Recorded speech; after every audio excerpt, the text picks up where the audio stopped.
ladies in the middle. Checks back against Carter and scores. That is atypical for the Amina Margot.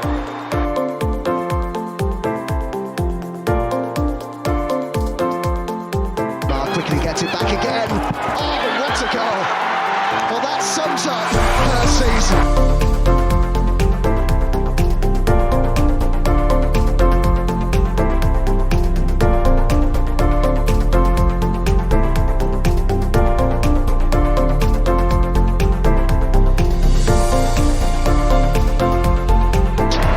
The Gunners are WSL champions.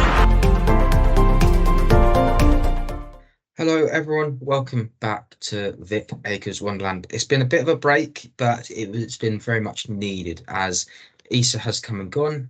Everyone is back to work today, but that does not stop the Arsenal wheel moving. It's been one hell of a couple of weeks, shall we say, and it's been very interesting as we go along.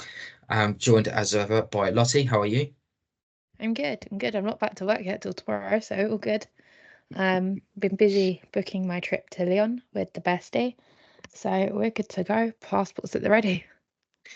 We're going to wish you safe luck on your travel to Lyon, because that's going to be one very interesting trip, as you're going to hear from us later on, as well as always joined by the magnificent Adam. How are you? Well, after an introduction like that, very well. Yes, it's sadly, unlike Lottie, I am back at work, so it's back to the 9 to 5. So looking forward to taking some time off that now and put work to one side and talk about things that really matter, which is of course the Arsenal. I will just quickly apologise to YouTube users. I've forgotten to wear my hat, so I've got a nice shiny forehead. As Criminal. You're now seeing the true the undermat, if you will. Yes, but we'll start with some news. Some ones that we didn't mention before: Mariona Caldente being PFA Player of the Month. The under-16s won the JPL Cup against Aston Villa with goal 2-1 win. Abigail Conway and a Player of Match performance from Annabelle Tang secured the 2-1 win. The under-21s have officially won the PGA League title after losing 1-0 to Charlton Athletic, and Manchester United drew 3-3 to Chelsea to ensure Arsenal's 4 points clear with a game to go meant that United could not catch up. Bear in mind, United also had to face Guru Wrighton and two other senior players, shall we say. That's still quite impressive from them. As well, just quickly, Michelle Adjumants finally got her first WSL goal for Brighton in a 2-1 loss to Liverpool. So, very interesting run of affairs. But today, some breaking news, and that was the fact that Lotte Wubben-Moy is staying at the club. So it looks like contract extension season is starting, people. I think go with Adam first. Thank you very much. Yes, it is the moment where we see who remains and who likely will be departing. And Lotte is staying around, which is great because that means we can get her name confused with Lottie even more in the pod, which always goes down like a hoot. It's fantastic news. Obviously, Supporters Club Player of the Season last season. Sadly, not seen anywhere near enough of her this season due to injuries. And of course, with Steph Catley coming in as a left centre-back partnership alongside Lair. But there is no doubt that she's an outstanding player. A player that has been, I think, the lack of opportunities, especially with England, I think it's a bit criminal. I'm glad that she's now starting to get some of those caps, or was until the injuries. But it's great that she has pledged her future to the club, and we know she loves the club through and through, and she's not just an amazing person on the pitch, but also off the pitch. If you think what she's doing with the deaf community, how she does her sign every time Arsenal, whichever side it is, every time Arsenal score a goal, yeah, exactly. She does lots of stuff in the community. Well, the Adidas one's there, so I have to do it that way, but it's the wrong way. But yes, she's a really good person and obviously a really good player who's only going to get better and better and better. And I think we've seen that since she came back from America. The seasons upon season, she's got better and better and better. And I'm glad she has put the trust in the club that she will get the game time, because, like I said, Leah Williamson's in front of her. If Leah Williamson is fit, she's going to play. And it looks like Renee would like a left-footed centre-back to partner her at the moment. That is Steph Catley. Whether that's the future, I don't know. But Lotta is confident that she's going to have a chance to be a starter in the defence. And when she was last season, when everyone else was injured, she was superb. So great to see that she's staying with the club, and look forward to seeing her hopefully play a few more games next season. Lotta, just talking about Lotta, we're gonna luckily didn't trip up that time, but her impact not only on the club, it's almost very much in a contract about the work that she wants to do, involving carry on working. Adam's mentioned about the work that she's done with sign language as well. She actually decided to direct this one, write the scripts. Is there anything she can't do? We all know she should be running the country. End of story. What else can I say? There's a reason why we say Lotta runs the country. No, as much as we give to her as fans, she gives twice as much back to us, and that's why everyone absolutely adores her, because she's such a wholesome person. You look at her when she isn't injured, and I think her ceilings are higher than Leah Williamson. She will be better than her one day, and I can't wait to see when that happens. It's a good point, because Leah broke into the side way back in 2014, and that was as a young sort of 17, 18-year-old. Lotta's journey started quite a bit after Leah.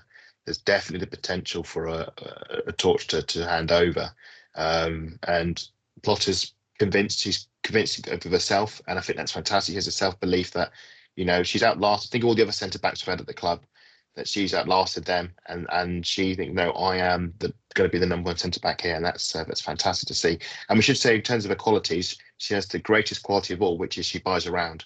Let's not forget that she does. When Arsenal's game got cancelled, she bought the beers. She mad respects to her. Or in your case, a pint of Coke. Coca-Cola. Absolutely, a pint of Diet Coke or a pint of Pepsi Max. That would be quite nicely. I think that you've mentioned a good point, actually, Adam. There's been moments often on the pitch that you can probably point to as a turning point. If I was to quickly go one on the pitch, and that would be the assist for the Jem Beattie goal against Wolfsburg. Are we going to have a podcast where that doesn't get mentioned? The word crowbar comes to mind, isn't it? Well, at least it wasn't me this time. It wasn't me.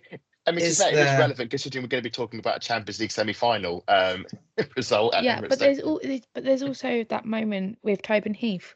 Was it a set piece or was it deliberate? Yes, that's the key moment for me. That was my first Arsenal women's goal live, and that will always be my favourite over Jem Beattie. I would put the result against Manchester United. The win against Manchester United at home during lockdown, the 2-0 win. She scored the header.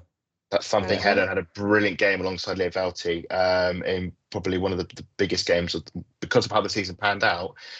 Became one of the biggest games of our season and turned it around and got us what was a season that's spiraling out of control, a crucial 3 points into getting into the top three. But she's you can may not. Some people aren't having her or may put other centre backs ahead of her. Lotta, as we should say, Lotta. Whenever she's down, she comes back stronger and better. Every single time, never ever write Lotta off, because if she may fumble one game, she'll be twice as good the game after. She's an incredible player, and we're lucky that I think it's 3 years we've got of her now. 3 more years, should I say? Yes. So that was confirmed by Emma Sanders of the BBC. So it's going to be great to see what happens in those 3 years as we carry on. We'll quickly cover the game against Leicester, because it was a goals, shall we say. 5-1 win. Caitlin Ford with a brace, Christina Blackstenius, Beth Mead, Momiki for Leicester and Victoria Pelova. If I turn around and ask you which one of yours was the favourite goals, I think I know what both of you are going to say. But my favourite goal was the second from Caitlin Ford. Very much a team goal. The 1-2 touch passing. Fantastic to see, and into the back of the net. Lottie, what was your favourite goal of the game? Oh, it's got to be that cross into Beth Mead and header and straight into the back of the net, purely because I was side onto it. And because most of the goals were down the other end. But that one for me, I mean, who doesn't love a Beth Mead goal? It's interesting. I think this is consecutive games where she's scored, or when she scored, she scored a header. I don't think she scored with her foot for a while, or anything else for a while. What was the previous goal she scored? Game she scored? If I remember rightly, it was. I'm sure it was one of the away game. Was it? Oh no, sorry, I've got it wrong. The game against Palace. Palace, that was a Palace volley. is the one that she used her foot. So it's the season before. The couple of games before she scored the header, wasn't it? So I'm getting my games confused now. Sorry, Adam. Your favourite goals this season. It's okay. You know what? I'm actually glad that I mentioned that now, because you mentioned that, Lottie, because I mentioned about how Beth's been averaging her average in the WSL. She's actually got now, I'm trying to remember, about 8 goals. So that's above her average. So that's great to see that she's actually getting over those numbers again. Yeah, it's definitely great to see, but we need to remember players go through purple patches. Sometimes they're really, really good. Sometimes they're really, really pants. That's just putting it politely. Words Stina Blackstenius come to mind, but yeah, that does come to mind. But yeah, no, she seems to coming into a purple patch, just in time for when we really need her. Yeah, the Euros. Excuse me, Sunday. Oh, that as well, right. My favourite goal. I should have started with Stina, because there's a I think it's the pass that goes through the midfield. I think it's like Lane Wayne's, the way they very quickly pinged it round, and then Beth with the cross, which reminded a bit of the goal they created away at Man City with the Beth Mead low cross and Stina tapping. My favourite was Victoria Pelova's goal at the end.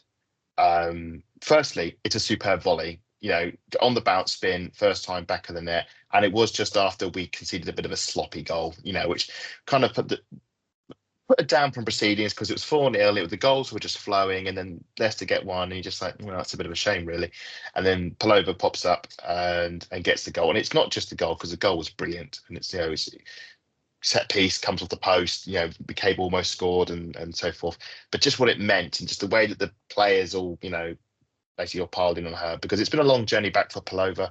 I did fear at one point that we may not even see her play this season at all. Obviously, she's had a few minutes here and there, and obviously she got, I think, was it the whole of the second half? Was it against Leicester? It's been so long now, but she got the most part, all of the second half against the City, and just to see obviously to take that moment, and for the players to celebrate with her, because that's her almost sort of slowly back now. When you think about how some of the other players have had to wait, like Vivian Miedema, when she came back from her ACL, had to wait months before she could get the goal back monkey off her back, if you will. And yeah, Pelova got it, and it was a pretty special goal. If you look back at the game when she officially came back at the Emirates, and it came off the crossbar. Yeah, it was like, I'm already ready for the older Vic to come back. Was that Pelova, or was that Kelly? No, it was Pelova. Was Pelova? Okay. Yeah, she got a cross in, I think, and then it hit off the crossbar. It's been coming. Who did we play before Crystal Palace? Was either going to be Spurs or Liverpool game. You're thinking the Liverpool game, yeah. It's good that, because also Pelova, we should say, hasn't really been a big goal scorer. I think her last goal was away at Aston Villa, but I'm welcome to be corrected. You know, the one that me and Matt were at. Well, you say that, but Matt was there for some of it. Yeah, thanks to the traffic that delayed the game for 2 hours. It was a wonderful moment in the game. Obviously, last goal of the night, but sort of a perfect way to sort of cap the moment, if you will, as a perfect way round off, and left us all feeling very happy, and a strong win as well. Again, for +4 in the goal difference, and a crucial 3 points, which means we are just 3 points behind Chelsea. So, you know, still a chance, maybe. Bear in mind that Chelsea play Crystal Palace tomorrow night for their game, so that game's been cancelled. That levels them out, shall we say? Yeah, that's their game in hand. It's the game in hand that gets played, and then there'll be level games on us. So yeah. So just quickly, I actually thought that this was the game that Arsenal needed because of what happened. Arsenal would guarantee themselves Champions League football, especially after City and Man United drew to Everton and West Ham. However, that is not the case. It might very well depend on Leicester's game against Man City on Sunday. That's going to be a 3:00 kickoff. Essentially, if City don't win, Arsenal are guaranteed Champions League football, no matter what, if City do not win that game. Yeah. We already kind of know the result. Let's be serious. Well, let's wait and see what happens. So is that City versus who? Leicester City, Manchester City. It's Leicester. Right. I mean, sorry, Leicester. Yeah, my we just say, spoiler alert, Manchester City and Everton. I mean, that the way that game finished was a 1-1 draw hints that Man City are sort of bit like us a few seasons ago, are sort of coughing and spluttering towards the finish line. It's just unlike, obviously, especially with Mary Fowler now out with an ACL, unlike us a few years ago, they're not going to get to third place. Viv's out again as well, wasn't she? Viv's out again as well. Bunny Shaw's injured. It's just fallen apart completely for them. And I do have a lot. The wheels have fell off the bus, basically. Well, that brings us to the game against Villa at Villa Park next Wednesday. Essentially, a win will guarantee Champions League football, depending on that result. And that game for the UK viewers is on Sky Sports, and that's a 6 p.m. kickoff. Yes, but there's another game. Especially if they beat Spurs 3-2 at the weekend. You're going to talk about the Man United game, aren't you, Adam? I was just going to reference that there is another interesting game happening, and that's the one I've got my eye on, which is after that, and that is the Manchester United-Chelsea game, because the result from that game will probably have a good, strong indication of whether we can catch Chelsea or we can secure second place. Right, so question for you which both one? Yeah, around which that you game. Would you rather Chelsea take the 3 points and Man United win the cup, or Man United take the points and Chelsea take the cup? Well, Chelsea have won a domestic treble before, so it's not like, it's something we need to avoid here. It's the quad's still on. Don't forget. Is it? It depends on what happens next weekend. That's the thing. It does, but say in theory, for now, anything can happen. I think it'd be fun. I think Chelsea get the win. So we say that pretty much secures second place for us. You'd imagine, give or take, the 2 points behind because they drew against West Ham. Gives us a bit of an insurance policy going into the last game of the season. But the way that Rena's got this team ticking over, we should be hopefully get there in a good shape. I think you do that, and then if Man United win the FA Cup again, it's very funny because it's a trophy Chelsea miss out on, and you can just go. And look, as much as I will laugh and joke, and I have done about Man United and Mark Skinner and so forth, the simple truth is they've actually been pretty good this season. They've had a better season than us. Yes, they have. They have. They won the trophy. That's it. Yeah, signed, sealed, delivered. They win a trophy. Obviously, league position wise, and this is why it's key, second and third place, depending on where you start on the Champions League journey. And we've suffered because of finishing third rather than second, and that's why I think it's very important for us. But Mark Skinner, considering didn't have a bit like us, didn't have a great start, but they've just been ruthlessly consistent, and that's what you need in the WSL. It's why Jonas failed as a manager. He just couldn't get that consistency against the rank and file. And Mark Skinner's managed to do that. He's managed to get the team, not saying they are free-flowing, glorious, exciting, entertaining.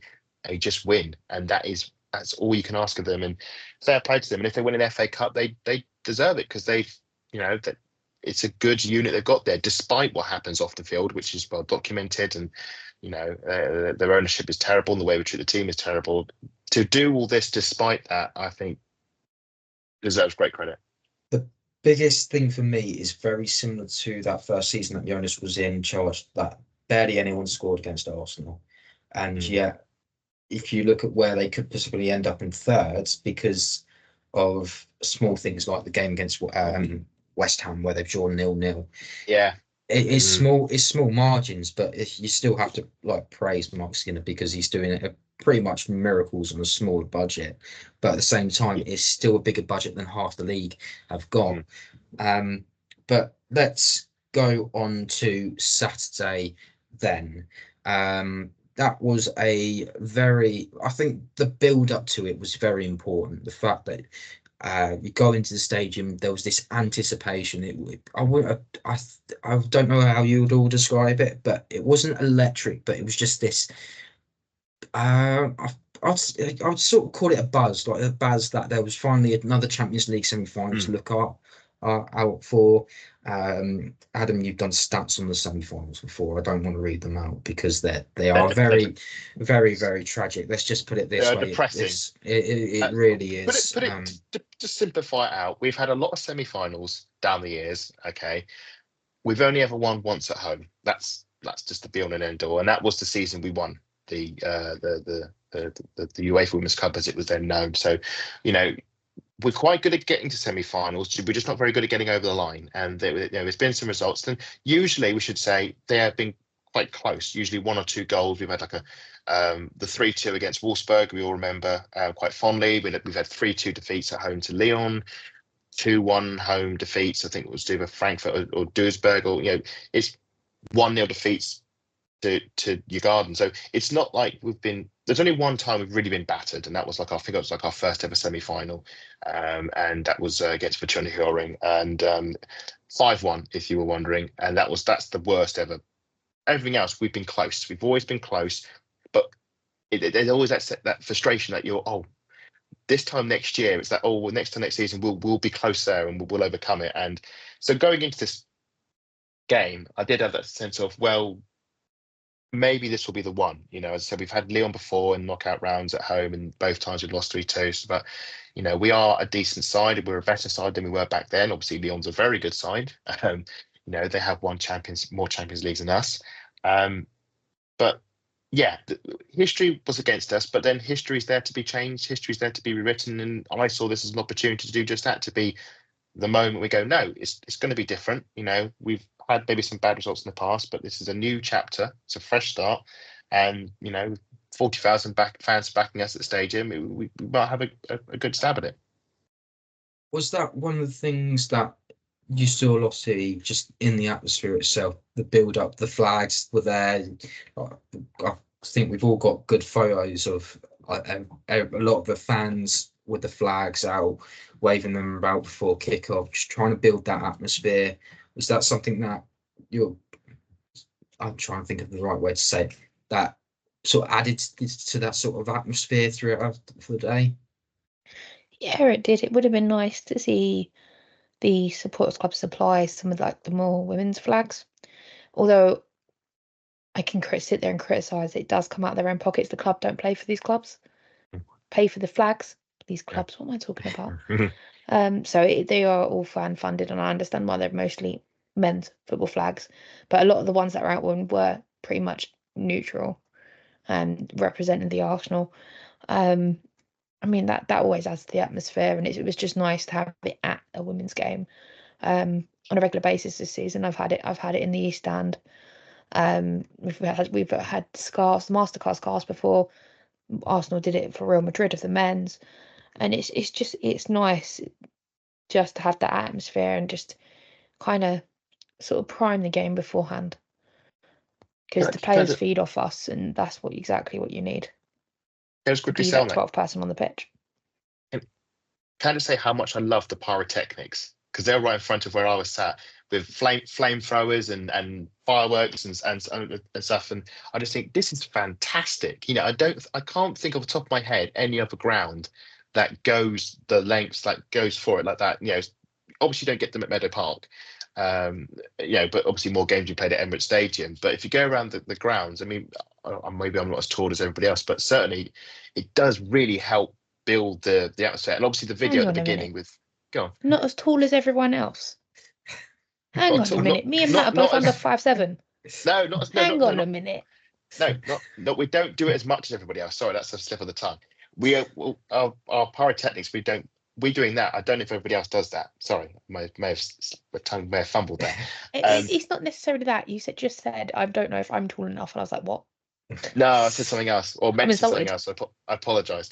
But I also want to say the video at the beginning on the TV screen, the big belief video that with Brené talking in the dressing room beforehand, because we had the Real Madrid game, we had the Yankee speech, the Rachel Yankee speech to the crowd, and that was all about trying to stir that belief that they could do it, and I am enjoying them. I do wonder what they'll do for the Manchester United game, because I assume they will do one. No, massive shout out to Lucy. Lucy was on that today Yes, she was. as well. She was on the big screen, That so was it was really good to see. we saw it on At the the time, when that goal did happen, camera was on her and she screamed at the camera, and then the cameraman quickly turned away. So we didn't which know. goal was it? I'm not too sure, but it was a goal. I'd have Was it to the Real Madrid ask game? them. Yes. Well, I should have. I'll ask her. I'll just double check. But I remember her screaming her head off, and then she was looking down at the camera. It's The a cameraman brilliant shot. turned around so quickly.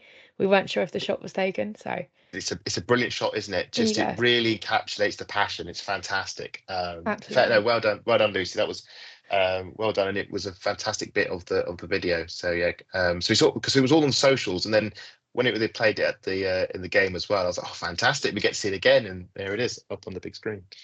Oh, it makes sense to start having the women's videos at the games. I mean, I love the men's one. I see that week in, week out, but it's nice for them to change it up and actually link it to the team that's playing, which is, makes complete sense to me. Well, further down the line, there was a bit of, I think Lyon had imposed themselves fairly on. There was 2 VAR calls. Unfortunately, I've tried to go back through the highlights, and the highlights have cut them off, where Lyon were both 2 goals that are basically Lyon scored, and both of them were chalked off with VAR. On the 17th minute, Ellie Carpenter gives a through ball cut to, I'm going to try it as hard as I can with my really bad French skills here, Katatui Diani. Basically, Diani's given a free run at goal. No one's trying to block the run. No one's trying to put tackle in, and Diani's shot across goal makes it 1-0. And to make it even worse, going back on when you look to see whether it was going to be chalked off or offside, Annie Fox is a centimetre away from. If she'd stepped up by a centimetre, it's offside. Doesn't count. It's still 0-0. But that goal, it really took a lot out of the game, didn't it, Lottie? Yeah, it was just such a slow stop. Thing is, I look back at it and it looks offside to me. But obviously, I need to pause it in the right freeze frame to look at it properly. And I know Adam's probably going to pick up and say, "Oh, it was definitely offside, definitely on." But to me, it looked completely off. She was offside before she even got the ball, so it's a bit weird. But the delays and the stoppages, it killed our game off, and that's not what we want. And I think Joe knew that. It was gutting for us. I thought it was offside. I was watching it and watching Diani run clear down the right, and this was always the gamble with Arsenal. We were inverting our left back Katie McCabe into the midfield to assist with the attack, give us an extra number. You're basically leaving your left pocket unguarded. You're relying on Steph Catley to come across, and Steph Catley is operating left centre back. She hasn't got the pace for a 1v1, so you are making that gamble. Lyon worked the ball very well down the left. I think it's Ellie Carpenter at right back who pings the ball down into our left pocket for Diani to chase. I'm watching it and thinking, she's offside. She's miles clear of our centre back. She's miles clear of the McCabe. Waiting for the delay flag it offside. Diana scores, flag goes up, it goes, there we go, no dramas. But then, of course, the pause happens, the wait happens. You see her put the finger to the ear, and you realise actually this is closer than you think. And it is Emily Fox. And I've spoken to people who were in the press, and I haven't had the benefit of the semi-automatic graphic, and they unfortunately haven't been shown in the highlights, but they have. And apparently it's the fingertips of Diani are offside, but the rest of it's onside. And of course you can't touch the ball with your fingertips. Oh my god, this is just, I can't believe this. This is like Saka's toes all over again. Yeah, exactly. Oh my god, that's so annoying. It's that close. It's literally, as Matt said, if Emily Fox was half a second quicker to stepping up, she catches her. But of course, Emily Fox is on the wrong side of the defence. So while obviously Lear and Steph Catley are looking down the line trying to get themselves safe, the box is just one half step out of sync, and that's all it was. And at that point, we were stuffed. And fair play to Gianni, races in, places it beautifully past Manu Zinsberger, who nothing she could do about it. Just perfect placement beyond the stretch of her foot into the side, inside of the side netting, bottom corner. To be honest, I think it was deserved. I think at that point, Lyon were having the better of the game. They'd had a chance earlier. Marley made a save, and to be honest, Van der Donk should have scored on her return to Arsenal. She hits the side netting. It was a bit of a let off and didn't heed the warnings. But just watching it, like when we watched Arsenal play Real Madrid, and we just battered Real Madrid for 90 minutes. We were just so much better than them, and it was just a question of, are we going to score? Because we are so in control and so dominant. We're pushing Real Madrid back into their own half.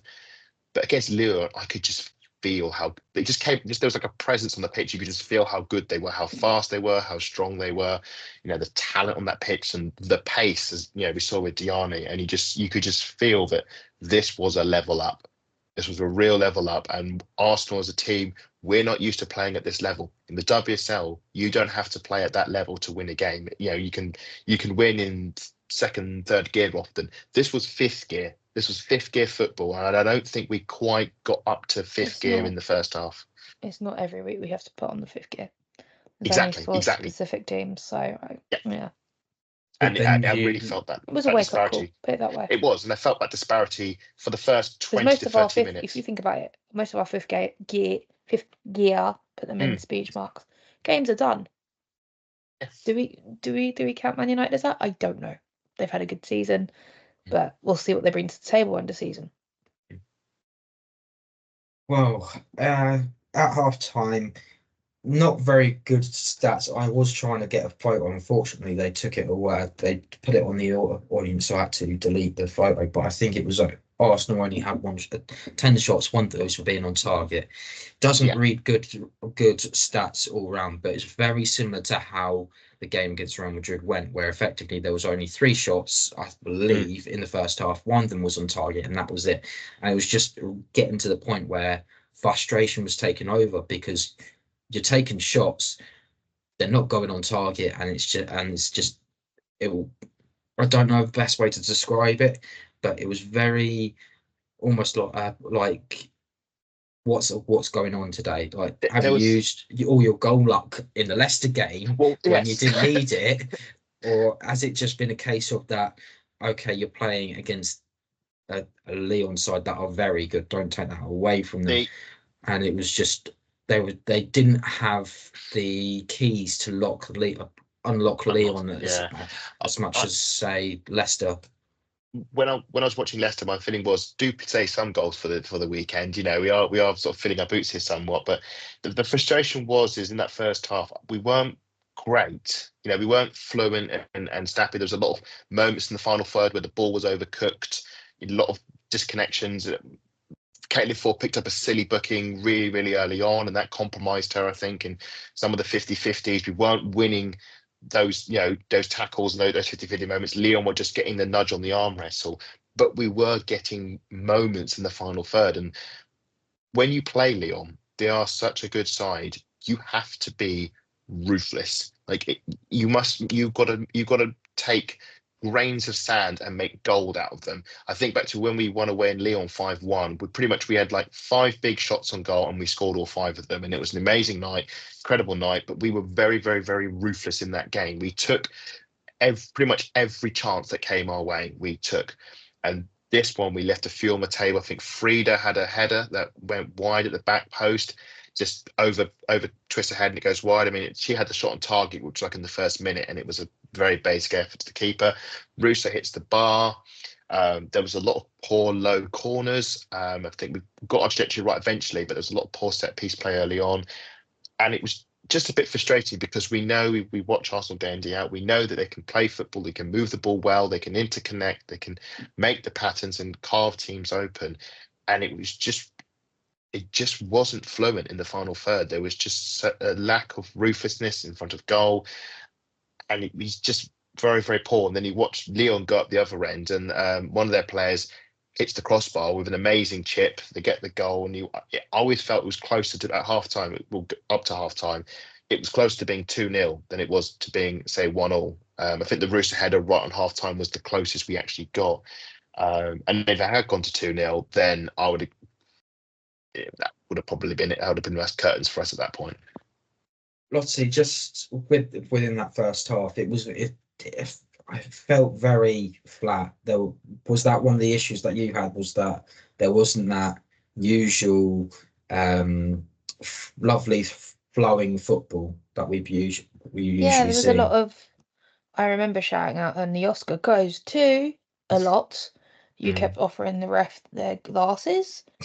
So yeah, it was more from the North Bank. From where I was sitting, it was frustration coming out of the stands. But it's just stop, start, stop, start, stop, stop, and it interrupts our football. We're used to fast-paced, flowing football, and this just wasn't it.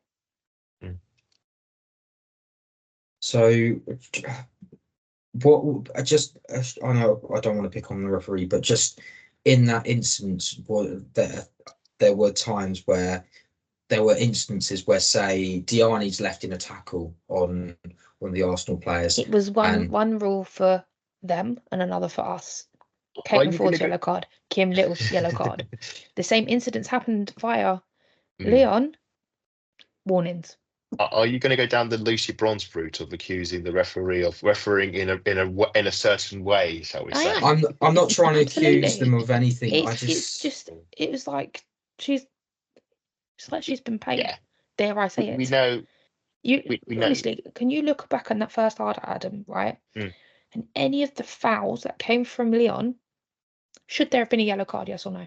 No explanation. Yes or no? No, I think there could have been one. I think booking Ford that early was a bit strange. Yeah, normally it was just yes, it was a crunching tackle, but you'd normally. I'm not saying Ford didn't deserve that yellow card, but yeah. I think there was a moment on the halfway line. I know I haven't answered your question, and I think there's some Lyon players that could have been booked and they would have had no complaints. But there was a moment on the halfway line. I remember it looked like our player had been fouled, and then there was another foul. And I thought they were playing advantage, but no, the foul went Lyon's way, and it was very, very strange. There was a lot of strange moments. Yeah, but you know what I mean, don't you? Because do you want to know why? Because it's the first time I heard two certain words come up Matt's mouth, and he does not swear, and I just went, "What?" Yes, I was trying to go. I was in that much shock. The rest of the group picked it up, and I was like, "You know the bit I mean, don't?" That's the thing. I say, yeah, exactly.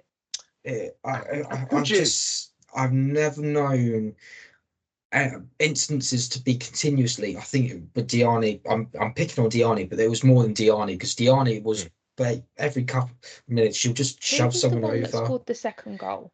She drove me nuts. Chawinga. Yeah, she drove me nuts. She was on the floor every 5 minutes.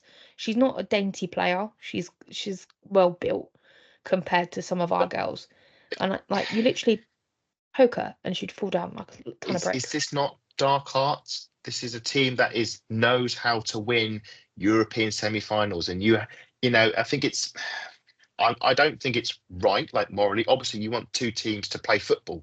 We didn't come to watch, 22 players flop on the ground and decide contact. We came to watch them play football. When you're doing it. Yes, it is. We love the housery that our players do, Katie McCabe, but absolutely, we don't like it when the opposition do it. So I would argue though with this is that it's very anti-Joe Montemuro way of playing football. He from memory serves for that, so I'm going to let Adam answer that one. No, I know what Matt means. When Joe Montemuro was the Arsenal manager, it was all about expression of attack. It was positive football. The dark arts is something you would, and this is not to stereotype or anything, but Emma Hayes, I could imagine Emma Hayes' Chelsea team doing the dark arts because it's all about winning. It's all about the win, and you win at all costs. And I think that's not a Joe Montemuro thing. Joe Montemuro obviously wants winning, but he obviously wants to entertain. And we saw a lot of Arsenal when we won the league in 2019. Yet to win it since. But I think with this Lyon and as you mentioned, the dark arts and so forth, I think that is just built in Lyon because they have won so many times. They have walked this path. They know the steps. They know what you need to do in any situation. And I think this is again something we don't have. We don't have that experience of winning a Champions League semi-final. This team doesn't. the last time the club did back in 2007. None of our players were in that team nowadays. The only person who was in that squad that's the club now is obviously Kelly Smith, and she didn't even play in those games because she was suspended off in the first leg, for reasons well known. I think it showed that's the difference. It's the experience. Lyon are a very battle-hardened, experienced team that knows how to get through a semi-final and knows what to do, how to get the ref on their side, how to break up the play if they think the other position is doing well, and that's why they are where they are, and that's where we are now. We can't be so naive and to think, we just want to play nice football. We look at the Arsenal men's team. Arteta's given the men's team that edge. They will do all the tricks. Ben White flicking goalkeepers' ears and tying his shoelaces together. Martinelli blocking up goalkeeper's view, and they're trying to sort of free kicks out on the wall. It's I love that. It's all that silly, edgy stuff that's just on the fringe. Lyon, and it's not a bad thing. It's part of the game. It's just whether you're willing to embrace it. Someone like Arsene Wenger would have been very much a purist and said, no, we don't deal with set pieces. I know we're going way off tangent here, but you can't have a purist goggle look on. You have to embrace all aspects of the game, and that's what Lyon did, and that's why they will do these sort of things. And it's just tough. You have to deal with it, and you have to be able to work with it and play around it. So to sum that all up, I think the agreement is that the referee didn't manage the game correctly. Let's just say that. But there was elements of dark arts where Lyon got away Lyon with it. took her down the garden path, and she followed. Maybe it might be a case of Chloe Kelly starts and along with Katie McCabe and unleash the dark arts that way. But let's get on That's to... if Katie doesn't decide to throw the ball at Kelly. At Chloe, I should say. Sorry, that didn't come out right. Let's talk about the 70th minute. There's a corner comes in, Lyon clear it, and then after Lyon clear it, goes out for, I believe it's a throw in. I can't remember who. I think it might have been Arsenal throw in, and all of a sudden there's a penalty check. Now this is where there's a lot of confusion, because I think we're all standing around thinking, why is there a penalty check? Why is there a penalty check? We'll take it, but we don't understand why there's a penalty check. The thing is, if you look back at that first half, sorry, Matt, the amount of handballs they got away with, all of a sudden this pops up. True. It's like, what is going on? Well, Adam, you've mentioned this post, that I've actually tried to look at it through the zone highlights. I haven't actually been able to watch the full game back. But what apparently the VR check was for was Endler punching Leah Williamson in the face. That makes it sound a lot worse than it actually was. Did you not know that this? That sounds like assault. Yeah, I know. So what happened? So when I was watching it, I was obviously upstairs and had a sort of view of it, and all I saw was a cross come in, a bit of a commotion, which you get with the corner, area ball, people jumping for it. Ball flies out, gone out for a goal kick. I assume one of our players headed it wide. Keeper goes to hit the goal kick.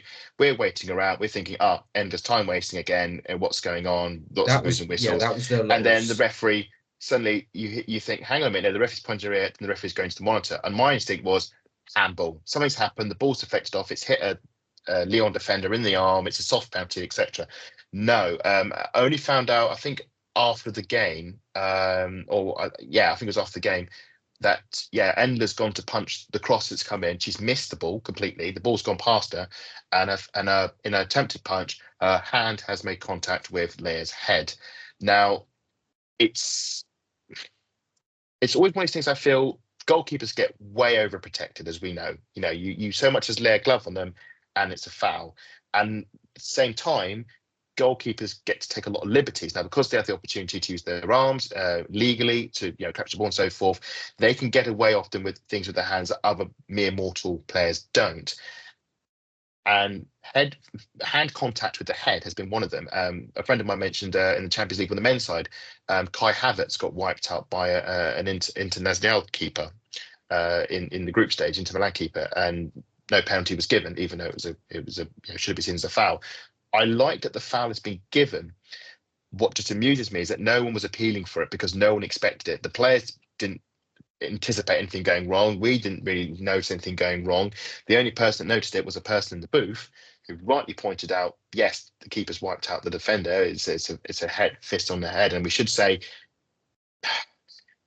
I like that it's been taken seriously because head contact is a serious, We know that because we've seen the effects it can have on people in later life. In rugby, they take it very, very seriously. If you make any contact with the head, it's a booking or it's a sending off. Football hasn't quite got to that level of maturity yet, but yes, it's a soft penalty. It's given. I would have appreciated it if there had been a bit of a sort of more clarity in the staging, because it's one of the few times, because normally when I watch a match and watching it at home, I see it on TV, I get the replays, I'm pretty clued up, but this was like, oh, this is what it's like for everybody else. This is what it's like in the stand in the Premier League when the VAR doesn't tell you what's going on and everyone's annoyed. I get that now. It was a lifeline, because up until then we'd started the second half very well. I think Mead had headed a ball over the bar, Ford had had a shot smothered by the goalkeeper at close range. And this felt warranted, because I felt we'd done enough to get the equaliser, but having not done so, this really felt like a gift from the heavens. And we should say, fair, we've been criticised the referee. She's the one who gave the penalty in the end, having gone to the monitor. So fair play to her.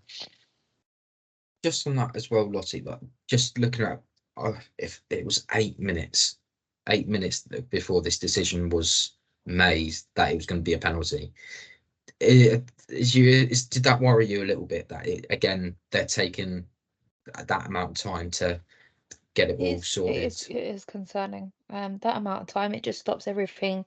You've got it does bring in the injury risk where the players are cooling down and they're gonna have to restart again. It brings a load of factors, but it's also frustrating for the fans at the same time. It's like, what's going on? We came here for a game of football. We don't want added time. We want it done at 90 minutes. But yeah, no, it was bizarre. I don't know why it took so long. If, as Adam said, if the person in the box has said it, surely VAR can see that too. Just on the penalty, Mariona takes it. Actually, I love what happened before, actually, because it looked like Chloe Kelly was going to take it first. So she's just standing there, just getting the abuse as you usually do from opposition, trying to get rid of you, trying to put you off as much as possible. And then as soon as the referee has said, right, here we go, Mariona steps up, she takes it, she scores. Fantastic equaliser. I think we all went a little bit crazy at our end, Lottie, didn't we? Yeah, we lost the plot. We lost the plot. We're literally just on the other side of the Our ends. Yeah, the smaller box. I can't. The name of the box has gone from my head. The smaller box outside the goal. We were just on the other side of that. I should know this. I've been watching football for how long? Penalty box, 6-yard box. Yeah, 6-yard box. That's it. That's the word. I knew there was a yard in there. I wasn't going to say a number. We were just the other side of that, and it was just perfect on view. I think the only thing that was missing was the pin drop silence that we normally get. There was too many people talking, and it annoyed the hell out of me. But the people who go to Meadow Park on a regular basis, they know the drill. And you knew where they were sitting because they weren't the ones who were talking. Yeah, in the East Stand. there's no greater sight. There was a chunk of our block that went completely silent, apart from two people that were yapping. They drove me mad all game. It's such a beautiful sight when you see your striker or your forward, whoever is taking the penalty, and you see the goalkeeper dive the opposite way. Just that moment of it was like, oh, thank goodness. And it was just so great to see the keeper dive the other way, because I know obviously Mariona's, well, it was Mariona was on the pitch and Little was on the pitch. So I was there, I was thinking, oh, here we go. We'll finally get answer the question we've been questioning all season, because every time we had a penalty, Little's been off the pitch. She's been subbed off or hasn't been playing at all. We finally had that situation, and it appears the mantle has passed to Mariona on this one. And never in doubt. Cold, ruthless, ice in the veins, tucks it away, 1-1. And well, I don't want to say what we're going to get to in a bit. Yeah, I'm a coward when it comes to football. Okay, I'll make no bones about it. I'm a coward. At that moment, I'm thinking, end the game now. Like, don't go for, because it's a two-legged tie. There's an old Wengerism, which is don't lose the tie trying to win the game, sort of thing. And I'm just thinking, great, it's 1-1. That's a great result at home. We've got it back. Like, manage the game. And obviously we'll get to what happens, but in the lead up to it, I felt we got a bit overexcited. I mean, we know we were all excited in the stands, but I think everyone thought we could beat them here. We could turn this around. And there was a moment when Chloe Kelly burst forward down the right on the counter attack. And I just think a bit of clarity, a bit of sort of concentration and judging the moment. You know, you've got Stina run to the box, take your time. There's plenty of time left in the game. I think it was about 10 minutes to go, you know, and then she just went for it and hit Rose Ed. And I just felt like the whole team got a bit overexcited. The adrenaline's flowing because we've got the equaliser. The momentum's on our side. We've been battering them all half. We've had chances. We finally scored. We could win the game in front of our home fans and take a 2-1 lead to Lyon. And Lyon made a substitution that I didn't realise had happened because we were all celebrating the goal. And that is they brought Ada Hegerberg off the bench. And I didn't realise she'd come off the bench. But they did. And, well, what happened. Yeah, it wasn't Ada Hegerberg that scored the goal, though. No, but she was involved in the build-up. I think it was her pass, or she was involved in the move. But it was, yeah, if you can boast bringing Aga Hegerberg off the bench with like 10 minutes to go in a champion, that's unfair. It's like going from third to fifth. But there are times where players will. This is just a general thing. This isn't about certain player levels. Certain players just come on the pitch and they don't do anything, or you don't even notice that they're there. But the second goal comes from Lyon again. Similar sort of pattern of play. Majari a quick balls, and Majari has the ball. She throw balls it to Chawinga, who again drives at Arsenal's defence. There's no tackle. Chawinga goes and scores to make it 2-1. That was 4 minutes after the penalty was taken. I think everyone just saw the whole of the excitement of the penalty and all that buzz had all of a sudden just silent. It was De Mornay with the goal. Melchi De Mornay with the winner. According to the BBC website, and the pass was set through by Madry. The player. Because I did say that she scored, and she was like, she's the one you touch her, she falls down like a ton of bricks. Unfortunately, I've got another song, That's De Mornay, stuck in my head. You know, when you go 1-0 up and then Lyon get the lead, that's De Mornay. I've got it down here as De Mornay, and that's that's on a football app. But that was the moment. It was the only analogy is it was the balloon burst. That was up until that point. The Emirates was turned up to 11. It's going to be Real Madrid all over again. We've got them on the rack. We can go and get the winner. It's going to be a glorious game. And the pace. It's the pace and the power. As we saw with the first goal, just like a knife through butter. Just the name of De Mornay just hits the turbocharge, just full chaff straight for defence like lightning. Couldn't do anything about it, and smashed it past Manu, and that was, you knew we weren't going to get a second goal. That was it, done.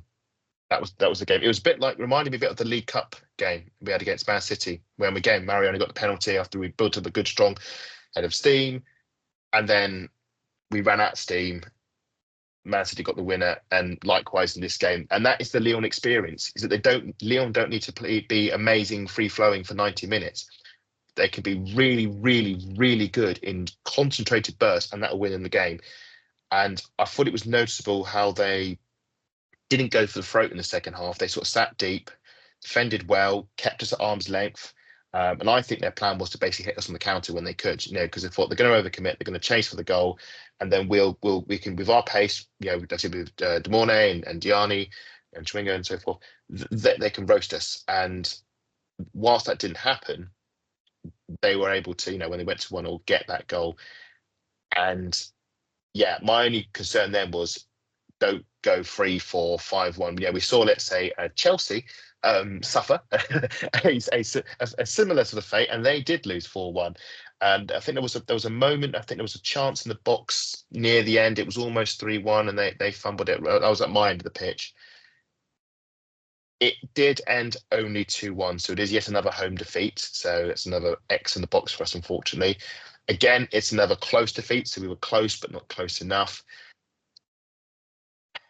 I mean, it's not a terrible result because obviously we've got the second leg and it's only one goal in it. It's the result I expected because I know how good Lyon are. And watching the game, you could tell there is a gulf between us and Lyon in terms of the quality of the team, in terms of experience of the team. We have really good players. We are a really good team with really good players, but Lyon are a better, more experienced team with better players. There's nothing wrong with that. It's just a fact. I think the team deserve great credit for the way they fought back in the second half, when I think they pretty much matched Lyon. They upped their game. They got to that fifth gear. It's just that Lyon got to that level before we did. They were able to level up quicker before we did. We eventually caught up with them. Eventually we got the goal. And then I think we were just a bit too naive. I think we had the Real Madrid visions in our head of that glorious, we'll get the second goal very quickly, and then the crowd will roar ahead, and just wish we just thought, you know what, let's just take 5. Let's just take 5 and take stock and just manage the game. We don't have to win the game at Emirates Stadium. We've got a second leg. Let's go there. And if we went to Lyon in a 1-1 draw, you go, great, it's a leveler, and then what level will be. But we are still in the tie, and it is only because it's only a 1-goal deficit. It's just again, it's one of those, we were so close, a bit like Wolfsburg. We were so close to getting a result last time we weren't, and this time we were close, as we always seem to be. But would you we say weren't close enough. this is an improvement on Wolfsburg? It's a difference of Wolfsburg, because I think what we know now of Wolfsburg is a falling star. We should have been nowhere near Wolfsburg when we played them and got them to extra time. That team should have been battered off the park with the quality that Wolfsburg have, and it was nothing short of a miracle that wasn't the case. Lyon is a step up from Wolfsburg. I would rate Wolfsburg in the same caliber as a Bayern Munich, as a Real Madrid, a decent European team, but not a Barcelona, not a Lyon. So I think the fact that we didn't get trounced 3 or 4-0, which I think, say, that team that played Wolfsburg would have done, I think to his great credit. I think the team has leveled up. We're just now playing a harder team. The fact that we are only a 1-goal gap with them shows we just need a few more players in the summer. We need to up the recruitment. We need to raise the floor, raise the ceiling of a few players. I think we can see a few players in that team that didn't perform. I don't really want to go sort of name dropping and stuff, but there are some players in the lineup I feel didn't have their best games for Arsenal for whatever reason. There's in defence of, let's say, Kelly and Russo, I don't think they were fully fit, which is understandable. I think one of the reasons Russo came off is keep it fresh for second leg, because a fit and firing Russo is going to be much more of a threat. Obviously Kelly came off the bench. I think we came at Lyon with a much stronger team. If we'd had that team fully fit, available for, say, the Wolfsburg game 2 years ago, obviously some of those players weren't there, but just as of a level, if we had a fully fit team, I'll be fully confident that team would have played Barcelona in Eindhoven. We would have had more than enough to take to Wolfsburg out. The fact that they with all the injuries was the leveler for Wolfsburg. When these ties were made, I think the original thing was that if you looked at it, and if it was going to be those two, Lyon and Arsenal, in that semi-final, you looked at that as more of the even sort of tie. You sort of knew that Barcelona are going to overpower Chelsea. That's going to happen. I would say Barcelona, Chelsea, we hoped Barcelona would overpower them. Previous seasons would suggest it would be a closer tie. What we saw against Barcelona and Chelsea, that was what I was expecting, or had been expecting the previous 2 seasons. That never really sort of happened, but that was the Barcelona as I was expecting. And we should say Barcelona look absolutely incredible. And I think we could easily turn it around in the second leg, but assuming that the incredible doesn't happen and Chelsea turn that tie around at Stamford Bridge, assuming from that position Barcelona go through, I mean, that is proper final boss video game stuff. Barcelona, they are on another level. I think we can be proud of Arsenal. We didn't win, and pride doesn't turn up anything in the trophy cabinet, unfortunately. But considering, and I say this all the time, we lost 5-2 to Bayern Munich in the first game of our group stage, way back, if you can remember, when we still had Jonas in charge, and we've got to within 10 minutes of getting tying the game against a brilliant Lyon team, with the likes of Lindsay Heaps and Ado Hegerberg in there, Summer Bakker, who again another player thought had an amazing game.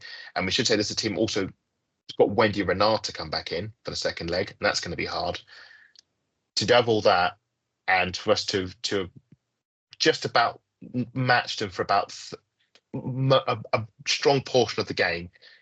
It's just the two portions when we dropped off is the two portions they killed us, and that's pretty much it. When we were at their level, we were fine, but the 2 periods where we dipped was when they took the game from us, and that's Champions League football. That's why they are semi-finalists. We're semi, and that's why they're finalists. That's why they're not going at the group stage. They are Lyon. You have to be perfection throughout. You have to be at the top level throughout. You have to match them throughout, and this is something Rene will learn, the players will learn, and hopefully next season, assuming we don't go through, which it goes, very plausible, they'll come back stronger for it. Well, that is all from us tonight. Where can the people find you, Adam? You can find me at Adam-Salter4 or Adam_Salter4 on my social channels, on Twitter and Blue Sky and so forth. And you can find the pod at VAW Pod. Oh, what's wrong, Lottie? Carry on, it's fine. Oh, okay. Yes, you can find the pod at VAW Pod on Twitter. And also do give us a like, comment, and subscribe on YouTube. Lottie, where can the people find you? I'm at Lottie_AWFC on Twitter and Instagram, as well as VAW Pod on Instagram. You can also follow me at MattLR28. That is all from us tonight. Don't forget, though, come on, you guys.